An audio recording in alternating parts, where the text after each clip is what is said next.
To be honest, I wish I had Josh Browder here from Do Not Pay or AsylumBot because he's really the chatbot person, not necessarily me. And I know that would be. He's actually right behind you, bud. Oh, well, look at this. We have a guest today. I feel something coming along.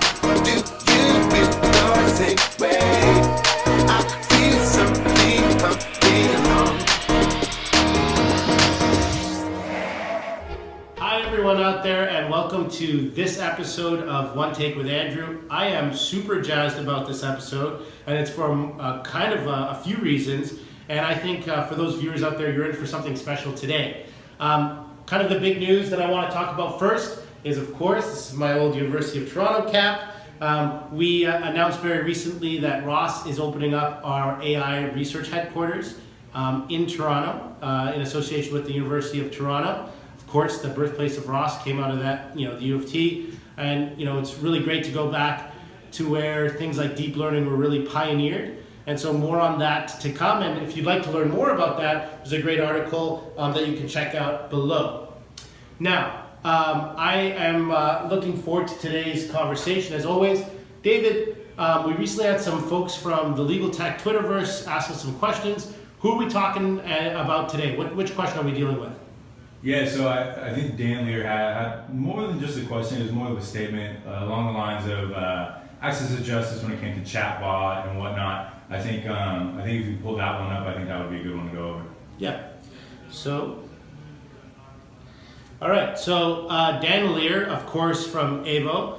For those who don't follow him, big mistake. You obviously should. And he's at Right Brain Law, kind of a fun logo. And he also is known for having some pretty cool socks. Although I'll show off my socks later today. David, remember to remind me on that because I got some fun ones. It's more of a statement, but good. Dan says AI and access, no legal help, not as good as AI assisted or completed help, which is not as good as representation by a human lawyer. And so that gets into chatbots and stuff like that. And to be honest, I wish I had Josh Browder here from Do Not Pay or AsylumBot because he's really the chatbot person, not necessarily me. And I know that would be. He's actually right behind you, bud. Oh, well, look at this. We have a guest today. Yes, this was rehearsed. Josh, good. How are you? So this is really fun to have you here. For those of you out there who don't know Josh, you're probably living under a rock. Josh Browder of Do Not Pay, also AsylumBot. And he's also at the end of today's show going to let you know how you can get in touch with him. But today what we were talking about, Josh, is Dan Lear had a statement where essentially he laid out that AI and kind of access, he says that no legal help is not as good as AI assisted or completed help, which is not as good as representation by a human lawyer. Yeah. So I think that's right, but I would add one step and actually say that Dan, you're usually very right, but I'd add this and say you're wrong. The last step that I think would be even best is representation by a human equipped with technology, equipped with AI. And that's something that Josh is actually looking at earlier on in that pipeline in many ways, looking at folks who don't necessarily have the resources to get out there and hire a lawyer, and is really doing some amazing stuff. Yeah, I definitely agree. I mean, the question of, for example, my bot asks, what's your passport number? That's going to remain the same whether a lawyer is asking it or a bot is asking it. So what my bot does is it saves lawyers hundreds of hours of time cumulatively in taking down these details so that they can spend time on the legal complexities. So I think lawyers plus AI can actually make justice available for everyone. That's exciting. And so are you seeing, and I know we've chatted about this before, are you seeing some lawyers using your bots as well? Yes, definitely. It's actually crashed a few times because so many people from the tech community have actually just tried it because it's a cool technology. Yeah. One of the things that always interests me is that anyone who criticizes it, I actually check if they've used it. And they haven't used it. Well, that's funny because we have a similar thing here at ROSS. So, well, I'd like to ask you a couple questions. I was recently at the ABA Tech Show in Chicago, which was a great event, and I was on a panel with Bob Ambrosi and Nicole Bradrick, and one of the people in the crowd was talking about how a lot of time with chatbots, they took the position that there's just some things that were too complex, and kind of, what's the real use of a chatbot? Yeah. And I said, just so you know, look, at the end of the day, and this falls in line with what Dan was saying, sometimes these folks don't have legal Yeah. help to begin with. Yeah. And so what do you what do you think about that? Well, I mean, do not pay started with parking tickets, which is a trivial issue. So if you don't have legal help with that, then maybe you can't have another meal or something like very trivial. Mhm. But refugees, if they don't get legal help, then they don't get to live in safety. Mhm. And so I think it's just about giving everyone legal help when they can't afford it. Yeah. Unfortunately, not everyone can have a lawyer, so this is the best alternative. Yeah, I like that. Are you collaborating with lawyers when you create your bots? Yes, so they help me find the forms and ensure everything is legally accurate. That's great. Yeah. That's great.